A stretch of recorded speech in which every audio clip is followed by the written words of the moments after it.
Bonjour à tous, j'ai reçu pas mal de questions et de remarques sur ma planification. Certaines personnes étaient étonnées de voir qu'en hiver je ne faisais pas que du foncier. Je pense donc que ça pourrait faire du bien de faire un point sur les fondamentaux de la planification. Quand je parle de planification, je parle des choix en termes d'organisation et de répartition des différents types d'entraînement sur une même saison. Je parle de la gestion de la charge d'entraînement, de la gestion des focus successifs qui vont nous permettre d'atteindre un objectif sur le long terme. Mésocycle, microcycle, macrocycle, tout ce vocabulaire, on s'en moque. Tout ce qu'on veut savoir, c'est quel type d'entraînement je fais, à quel moment, pourquoi je le fais et sur combien de temps. Je préfère vous prévenir dès l'introduction. La vie, ce n'est pas un jeu vidéo. Il n'y a pas une combinaison miracle qui va vous permettre d'atteindre votre objectif et d'autres qui vont vous mener droit dans le mur. Flèche du haut, flèche de bas, flèche de gauche, flèche de droite, carré, carré, L, R, code protection.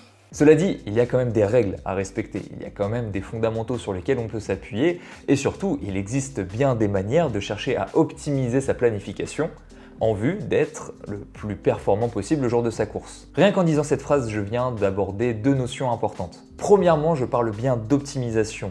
Et optimisation, ça veut dire qu'une bonne planification, ça ne fait pas tout. La planification, c'est comme la nutrition, la récupération, l'affûtage. Ce n'est qu'une pièce du puzzle qui nous permet de maximiser nos performances. Vouloir faire les bons entraînements au bon moment, c'est bien, mais parmi toutes les pièces du puzzle, je vous le dis tout de suite, ce n'est pas la priorité numéro 1. Deuxièmement, j'ai parlé de course objectif, parce que oui, le but fondamental d'une planification, c'est d'être le plus en forme possible un jour donné, ou du moins sur une période donnée, et ce, sur une distance en particulier. Donc si vous ne préparez aucune course en particulier, vous n'avez aucun besoin de planification. La seule chose qui doit vous préoccuper, c'est de vous concentrer sur votre progression.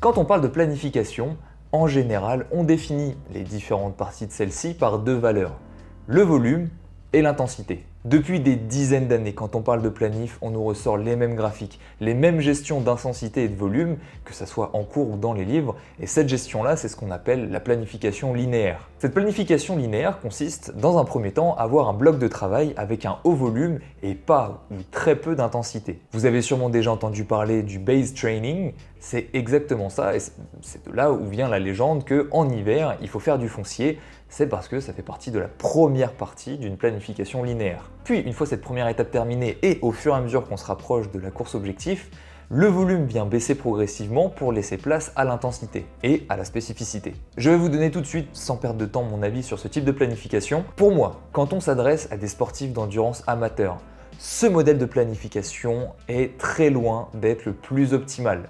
Et ce, pour plusieurs raisons. Premièrement, alors ce n'est pas un argument, mais c'est la classique. Ce type de périodisation est né dans les années 50, 60 en Europe de l'Est sur des sports de force type haltérophilie ou cyclisme sur piste. Depuis, elle s'est généralisée à plein d'autres sports. Elle s'est généralisée au sport professionnel et maintenant au sport amateur. Très peu de gens la remettent en question et au final, on enseigne ce qu'on nous a appris parce qu'on fait comme ça depuis toujours. Mais il faut être d'accord qu'il n'y a aucun consensus ni de preuves scientifiques que cette méthode serait mieux qu'une autre. La seule chose qu'on a, c'est que les sportifs d'Europe de l'Est en sport de force à l'époque n'étaient pas dégueux. Deuxièmement, ça pour le coup c'est un argument, on cherche beaucoup trop souvent à prendre exemple sur des sportifs professionnels. Nous ne sommes pas des sportifs professionnels. Nous n'avons pas les mêmes routines d'entraînement, nous n'avons pas les mêmes staffs à disposition, nous n'avons pas les mêmes calendriers et nous n'avons pas les mêmes obligations de performance. Un sportif professionnel, faire du sport, c'est son métier. Si demain son staff lui impose une planification linéaire et que dans un premier temps, il doit mettre l'accent sur le volume, il va s'entraîner 40, 50 heures dans la semaine, alors que nous, en tant que sportifs amateurs, eh bien, on a des ressources limitées, on ne peut pas s'entraîner autant qu'on veut. Et notre objectif est justement de faire du mieux qu'on peut avec les ressources qu'on a et le temps qui nous est alloué. Troisièmement, on cherche à faire des généralités alors que nos contraintes sont différentes. On parle de planification linéaire en ski de fond, on en parle en football, en cyclisme, en haltérophilie. Le ski de fond est un sport saisonnier dont la période spécifique arrive forcément qu'en hiver. Le football est typique d'un sport qui présente des longues phases de compétition pendant plusieurs mois avec les coupes de machin et les ligues de trucs, des mois pendant lesquels les sportifs ont du mal à développer voire conserver leur qualité physique. Le cyclisme aussi a un calendrier hyper chargé et la question c'est est-ce que vous, en tant que cycliste, coureur, triathlète amateur, vous avez les mêmes problématiques que ce que je viens d'énoncer? Sûrement que non. Alors pourquoi vouloir utiliser la même méthodologie de planification alors qu'on ne joue pas avec les mêmes cartes. Nous avons la possibilité de dédier nos entraînements à la progression et au développement de nos qualités physiques sans contrainte de calendrier ni d'obligation de performance, ce qui n'est pas le cas des professionnels. C'est une des raisons pour lesquelles nous avons la possibilité de nous entraîner différemment. Maintenant qu'on a remis un peu les choses en question, ce qui va être intéressant, c'est quand même d'essayer d'apporter des réponses. Et au lieu d'essayer de nous rentrer dans des cases, posons-nous la bonne question. De quoi avons-nous essentiellement besoin? Je vais commencer en vous parlant de quelque chose qui, à première vue, n'a pas de rapport, mais en réalité il y en a un, c'est la hiérarchie de Stephen Seiler. Je la trouve hyper intéressante et j'en reparlerai d'ailleurs sûrement dans une autre vidéo, tellement je la trouve pertinente. Cette pyramide représente, selon lui, ce qui impacte le plus la performance et les preuves scientifiques qui existent ou non à leur sujet. On retrouve à la base de cette pyramide les fondamentaux de la performance, 1. Le volume d'entraînement, 2. L'entraînement à haute intensité et 3. La variation des intensités travaillées. Ces trois variables-là, à elles seules, sont plus importants que tout le reste. Donc oui, on va parler de travail d'allure spécifique, oui, on va parler d'affûtage, mais gardez à l'esprit que ces trois variables-là sont vos priorités. Si vous avez un volume suffisant, que vous travaillez à haute intensité et que vous variez les intensités que vous travaillez, à ce moment-là, vous allez performer. Tout le reste, c'est juste du bonus. Quelques petits pourcentages qui vont permettre, oui ou non, de faire la différence.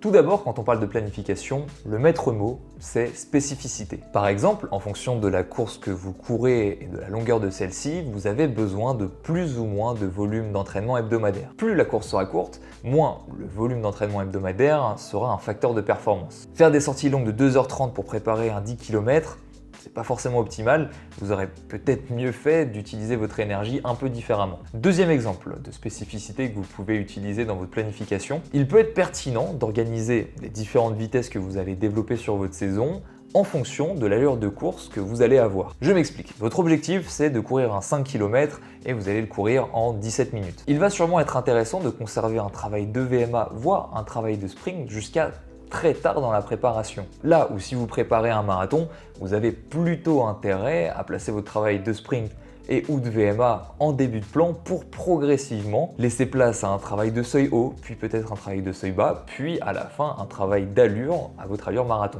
Dans cette situation, on a commencé à travailler des allures qui sont très éloignées de votre allure de course pour progressivement aller du moins spécifique au plus spécifique. Ce qui est intéressant sur ce sujet, c'est que par rapport au travail d'allure de course, je trouve ça hyper intéressant. Alors que si on reprend la hiérarchie de tout à l'heure de Monsieur Seiler, elle se retrouve tout en haut de la pyramide. Je la trouve intéressante parce que c'est un travail qui va nous permettre d'ancrer une allure, de nous donner un rythme que nous allons pouvoir réutiliser le jour de la course. Mais ce type de travail ne doit pas se retrouver dans votre planification avec pour but de progresser grâce à ces séances. C'est pour cette raison que sur un planning, je les place à la toute fin, vraiment les dernières semaines, juste pour donner un rythme. Tout le reste de la préparation, je le dédie à la progression et au développement de mes qualités physiques. Petit aparté, dans le débrief de mon marathon début 2019, je disais justement que pendant ma course, j'ai manqué de repères. Voilà pourquoi si c'était à refaire, j'aurais sûrement mis un peu plus d'allure spécifique en fin de préparation. Mais d'un autre côté, j'ai tellement priorisé un travail qui est venu développer mes qualités physiques qu'au final, j'ai quand même rempli mon objectif. C'est là où on se dit que si le travail d'allure se trouve tout en haut de la pyramide de Seiler, c'est peut-être pas un hasard. Mais attendez, là on était en train de parler de seuil de VMA de sprint, mais justement ce travail de fractionner, quand est-ce qu'il faut que je le commence? Pour moi, il n'y a que deux bonnes raisons dans une planification de prévoir un moment sans travail à haute intensité. Première possibilité, si vous revenez d'une coupure de l'entraînement, que ce soit à cause de vacances, d'une blessure, d'une maladie, il va falloir dans un premier temps réatteindre votre niveau d'entraînement cible. Si votre rythme d'entraînement c'est 9 entraînements par semaine et que pendant plusieurs semaines vous n'avez rien fait, bah oui, forcément ça va prendre quelques semaines avec seulement de l'endurance pour se remettre à niveau, quelques semaines pour reprendre le rythme. On va augmenter progressivement le nombre de séances, le kilométrage et surtout on va remettre en place ses habitudes. Dans ce cas-là, votre planification commencera par un cycle de reprise puis d'endurance. Donc dites-vous que là vous en avez au moins pour un bon mois. Deuxième possibilité, vous considérez qu'après plusieurs mois de travail intense, vous avez besoin d'un moment sans intensité. En général, ce moment se fait ressentir non pas par un épuisement physique, mais souvent par un épuisement nerveux. Et c'est d'ailleurs dans ces périodes où on se fait pas mal, où on fait de l'endurance, que, en général, on reconnecte avec le plaisir de faire du sport. Aujourd'hui, je suis honnête, je ne sais pas s'il est possible de maintenir sur le long terme un travail à haute intensité pour développer ses qualités physiques. Parce que la progression nécessite un investissement physique et mental, et peut-être que à un moment, en effet, se réserver des moments en pure endurance dans sa planification, donc en général au début, peut être intéressant. Pour moi, cette justification est 1000 fois plus intéressante pour justifier un travail hivernal sans intensité par exemple, que tout ce qu'on peut trouver dans les livres quand on parle de base training. On parle souvent de coupure annuelle pour éviter le burn-out, mais est-ce que justement des périodes en pure endurance ne rempliraient pas exactement le même rôle? Peut-être. Bref, si vous n'êtes pas dans ces deux cas-là, pour moi, vous n'avez aucune raison de ne pas faire du travail à haute intensité si vous voulez progresser. Qu'on soit en hiver, en été, au printemps, il n'y a aucune raison. C'est de là qu'est né ce qu'on appelle la méthode de planification inversée. Cette méthode consiste à dire que loin de notre course objectif, on se focalise sur l'intensité pour développer nos qualités physiques. Et plus on se rapproche de notre course objectif, plus on va venir augmenter le volume.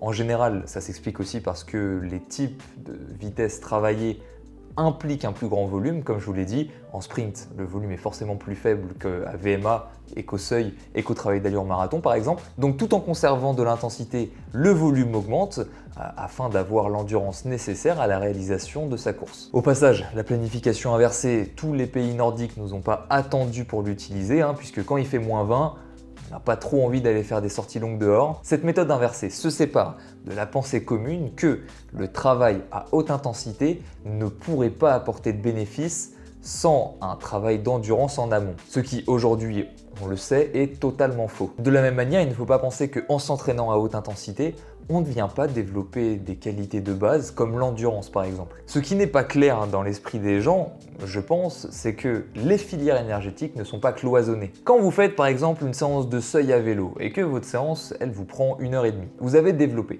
principalement toutes vos qualités physiologiques liées au seuil, mais vous avez aussi développé dans une moindre mesure les processus physiologiques qui vont intervenir à VMA, au sprint, et aussi qui vont intervenir en endurance. Ce n'est pas parce que vous n'êtes pas en endurance fondamentale que vous ne développez pas votre endurance. Résultat, si par exemple on prend deux personnes qui s'entraînent toutes les deux 6 heures pendant l'hiver, si l'une fait un travail au seuil en parallèle de son travail à allure fondamentale et que l'autre ne fait que du foncier, donc que de l'allure fondamentale, à la sortie de l'hiver, la personne qui aura mêlé seuil et allure fondamentale aura un bien meilleur niveau que celle qui n'aura fait que du fondamental. Et quand je dis meilleur niveau, à la fois elle aura une meilleure endurance, mais elle aura aussi des meilleures qualités physiques puisqu'elle se sera entraînée à haute intensité. D'ailleurs, quitte à mettre un coup de pied dans la fourmilière, on va continuer. La réalité, c'est que dans votre préparation, si vous travaillez votre VMA, puis ensuite votre seuil, ou à l'inverse, que vous travaillez votre seuil, puis ensuite votre VMA, eh bien,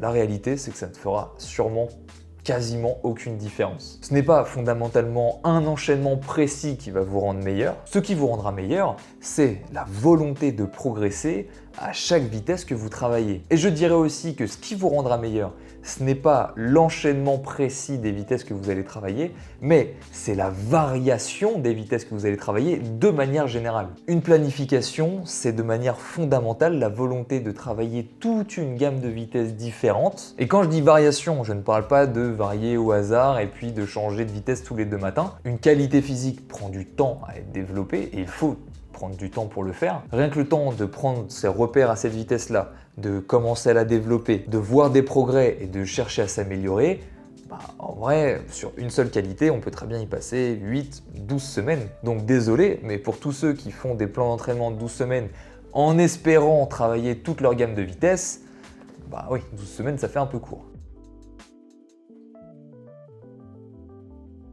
Je vais compléter cette notion de planification inversée avec une autre notion qui est la notion de planification ondulatoire. Tout à l'heure, on a parlé de base training en parlant de la période pendant laquelle on avait un fort volume et pas ou peu d'intensité. Ma définition est différente et elle se rapproche assez de la définition qu'en a Joe Friel dans la Bible du triathlon. Pour lui, on a 3 qualités de base: la force, l'endurance, la vitesse. 3 qualités sans lesquelles tout le reste ne pourrait pas se développer sur le long terme. En gros, ça représente l'importance du travail en endurance fondamentale, en sprint, en renforcement et du travail de la technique. Donc si on parle de base training, on parle d'entraînement qui sont là pour développer l'une de ces 3 qualités de base. De l'autre côté, il oppose ça à des qualités spécifiques, par exemple le seuil, que lui il appelle endurance musculaire, ou bien VMA-PMA, que lui il appelle endurance anaérobie. Comme je vous l'ai dit, même si lui il compartimente chacune de ces qualités, de mon point de vue, quand vous travaillez en endurance musculaire, donc au seuil,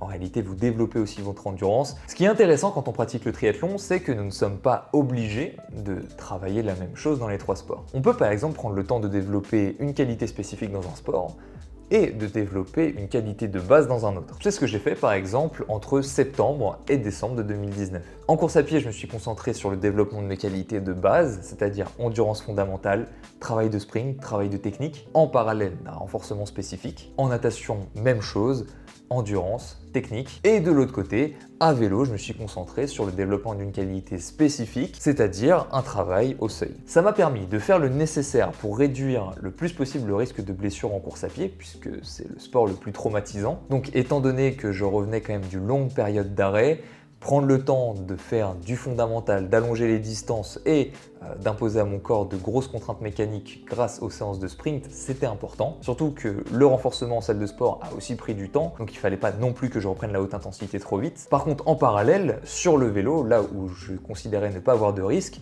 j'en ai profité pour progresser et faire un travail à haute intensité. Et je me suis pas dit, ah c'est l'hiver, faut que je fasse du foncier, ah c'est dommage, il fait froid, je peux pas sortir, donc eh bien je vais faire 1h30 sur home trainer. Non. Et c'est là tout le principe et tout l'intérêt de la planification ondulatoire. On peut aussi trouver ça, par exemple, si vous avez un point faible et un point fort, peut-être que votre point faible et votre point fort, vous n'allez pas le travailler tout à fait de la même manière. C'est possible qu'à la suite d'une blessure, au final, par exemple, vous aviez dû arrêter la course à pied, mais vélo et natation, ça se passe très très bien.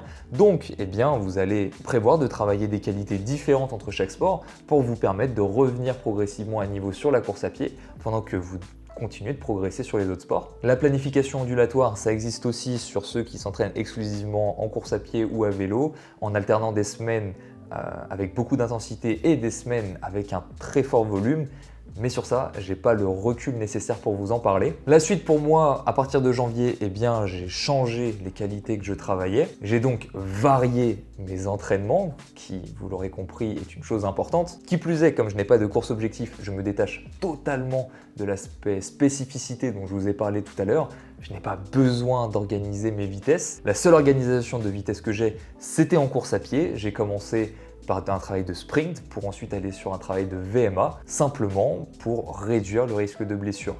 Reprendre avec un travail de VMA, c'est la blessure, simplement. Voilà, je sais qu'il y aura des déçus parce que je ne vous ai pas donné de planification clé en main. En même temps, vous l'aurez compris, il n'y en a pas. J'espère que vous aurez compris le message que j'ai essayé de faire passer à travers cette vidéo. Je suis pas sûr d'avoir été très clair, j'espère quand même un peu. Parce que pour moi, eh bien, c'est important. Je trouve que les gens ne se focalisent pas assez sur les bonnes choses, ou tout du moins, ils accordent trop d'importance à des choses qui sont un peu futiles. Bref, j'espère que vous réussirez à appliquer quelques conseils que je vous ai donnés ici. Un gros merci à tous ceux qui ont regardé la vidéo jusqu'au bout. D'ici la vidéo suivante, entraînez-vous bien. À la prochaine.